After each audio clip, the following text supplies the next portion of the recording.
हा आवाज ऐकून तुमच्या लक्षात आलंच असेल की किती कुरकुरीत आणि खमंग पदार्थ आपण बनवणार आहोत. नमस्कार, स्वागत आहे तुमचं मोनिकाज कॉर्नर मराठीमध्ये. महाशिवरात्री जवळ आलेली आहे आणि साबुदाणा न भिजवता कमी तेलात न तळता अगदी 15 ते 20 मिनिटात काहीतरी चटपटीत खायचं असेल ना, तर हा पदार्थ फक्त तुमच्यासाठी आहे. टिप्स आणि ट्रिक्ससह व्हिडिओ तुमच्यासोबत शेअर केलाय, त्यामुळे शेवटपर्यंत नक्की पहा. 3 मीडियम साईजचे बटाटे घेतलेले आहेत. पाव किलोच्या पुढं जवळजवळ यांचं प्रमाण आहे. 250 ते 300 ग्रॅम वजनी आहेत.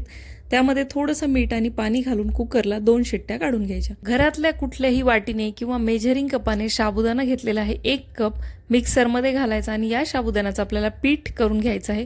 अगदी बारीक पीठ नाही झालं तरी चालेल, रवाळ असेल तरीही चालेल. साबुदाण्याचं पीठ करून घेतल्यानंतर आपले बटाटे सुद्धा उकडून तयार आहेत. पाण्याच्या बाहेर काढायचे. थंड झाल्यानंतर बटाट्याच्या साली काढून हे बटाटे आपल्याला किसून घ्यायचे आहेत. हाताने कुस्करून घेतले तरी चालतील, पण याच्या गाठी वगैरे नाही राहिल्या पाहिजेत. त्यामुळे मी मोठाड किसणीने याला किसून घेतलेलं आहे.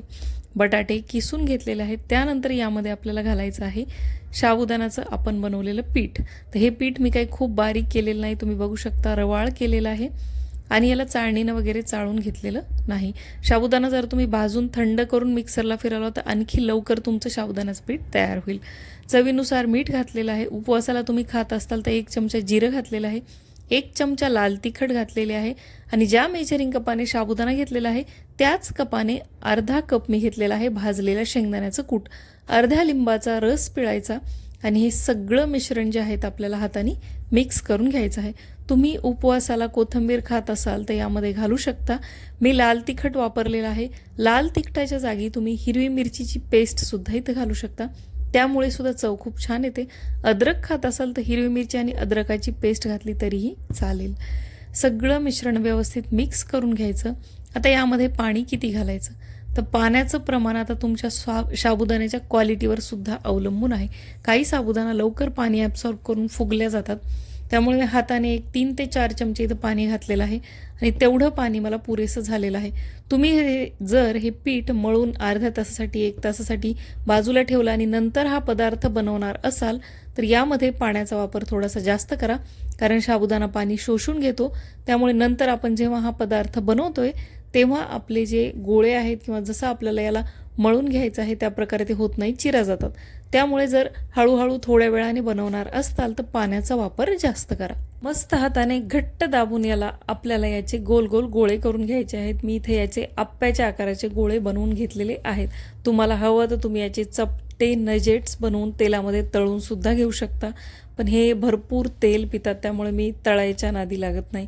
आप्पे पात्र घेतलेलं आहे, त्यामध्ये भरपूर असं तूप घालायचं. तेलाचा वापर तुम्ही केला शेंगदाण्याचा तरीही चालेल, मी तूप वापरलेलं आहे. आपण बनवलेले गोळे यामध्ये ठेवायचे. वरून आणखी 1 चमचा तूप घालायचं.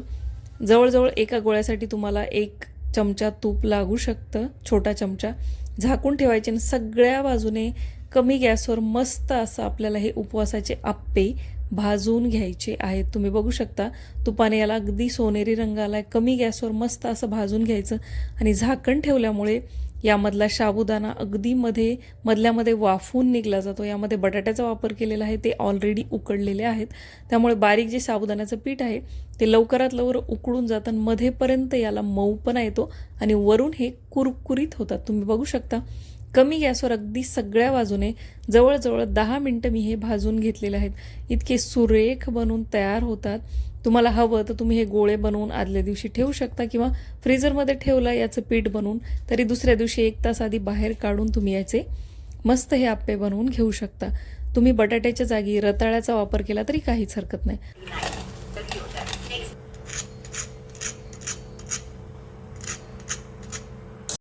मी याला दह्यासोबत किंवा हिरव्या चटणीसोबत खाऊ शकता. या आवाजावरून तुम्ही अंदाज लावू शकता की किती कुरकुरीत हे उपवासाचे आप्पे बनवून तयार झालेले आहेत. तुम्ही हे टिफिनला जरी दिले किंवा बनवून ठेवले तरी 3 ते 4 तास अगदी मऊसूद राहतात, बिलकुल रबरासारखे बनत नाहीत. या शिवरात्रीसाठी ट्राय करून नक्की बघा. ज्यांना उपवास नाही ते सुद्धा हे खातील. व्हिडिओ आवडला असेल तर एक लाईक करा, चॅनल सबस्क्राईब करा.